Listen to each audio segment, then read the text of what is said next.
साथ साहब आपसे प्रोग्राम का आगाज़ करूंगी। आपने सुना जिस तरह से अलीम खान साहब मंशूर पेश कर रहे थे और आपने मुलाहिज़ा किया, उन्होंने कहा जिस तरह से आपको बार बार मौके दिए गए हैं।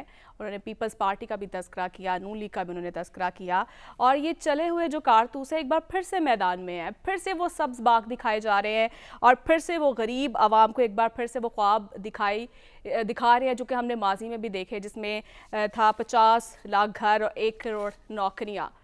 तो क्या देखते हैं आप, इन दामों पर आवाम यकीन कर लेगी? अगर मैंने गलत नहीं सुना तो आपने इन्हें चले हुए कारतूस कहा, क्या ये बात दुरुस्त है? जी सर।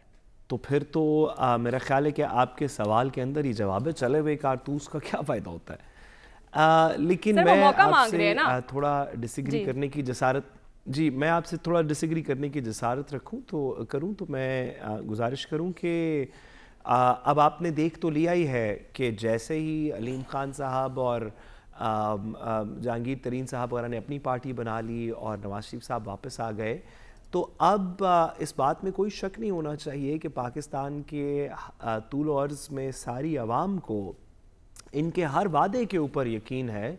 बस अब देर इतनी सी है कि ज़रा इलेक्शन तो कॉल कर लें। मंशूर तो बड़ा ज़बरदस्त है, लोगों को बड़ा पसंद आया। अलीम खान साहब आई एम श्योर ये सारी बातें कर देंगे, पहले उन्होंने कहीं छुपा के रखी हुई थी, अब वो किसी तरीके इन पॉलिसीज़ को इम्प्लीमेंट कर देंगे जहांगीर तरीन साहब के साथ मिलके। बस हमें यकीन आ गया सर, हमें यकीन आ गया, इलेक्शन कॉल करें। और मुझे यकीन है कि झोंक दर झोंक लोग जो हैं वो आपको वोट डालने के लिए जाएंगे। देखिए, एक जुमला मैं इसके आखिर में थोड़ा एज अ कॉशनरी टेल गुजारिश करना चाहता हूँ। जी जी। कुछ चीज़ों का बस भरम होता है, उनका कोई कानून नहीं होता, उनकी कोई मंतक नहीं होती, उनका कोई तरीका नहीं होता, बस उनका एक भरम होता है कि यार ये भरम टूटने नहीं चाहिए। हमारी सोसाइटी में इस तरह के, हमारे कल्चर में इस तरह के बहुत से भरम हैं जिनका कोई लॉजिकल रीजनिंग नहीं समझ आता, लेकिन एक भरम है और हम सब उसका पास रखते हैं। जब हम फॉर एग्जांपल बड़ों से बात करते हैं, किस तरह हम अपने गिरदोनवा में लोगों से पेश आते हैं, इसमें कुछ भरम होते हैं जो आपको कायम रखने चाहिए। इसी तरह सियासत के अंदर भी कुछ भरम हैं जो कि कायम रहने चाहिए। एक भरम है कि नवाज शरीफ साहब इस मुल्क के एक पॉपुलर लीडर हैं।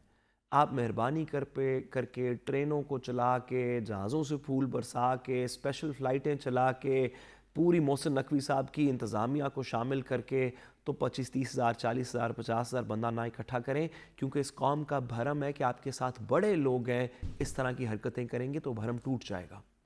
इसी तरह 1 लाख से ज़ायद लोग थे कि जहांगीर तरीन साहब, काफ़ी करोड़ थे, वो तो आप सही कह रही हैं।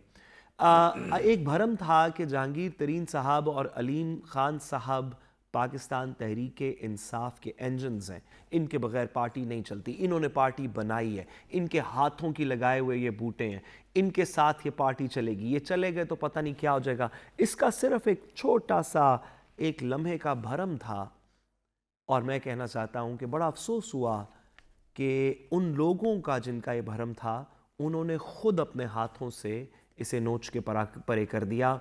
अब जो भी वोट पड़े तहरीक इंसाफ को, कभी भी इस इलेक्शन में, आइंदा इलेक्शन में, उससे आइंदा इलेक्शन में ना पड़े ना पड़े, वो जितने भी होंगे ना, वो जहांगीर तरीन साहब, अलीम खान साहब के नहीं होंगे। और जितने वोट इनको पड़ गए, जहांगीर तरीन साहब को और अलीम खान साहब को, बस उतने ही थे इनके जब ये अपनी पिछली पार्टी के अंदर थे।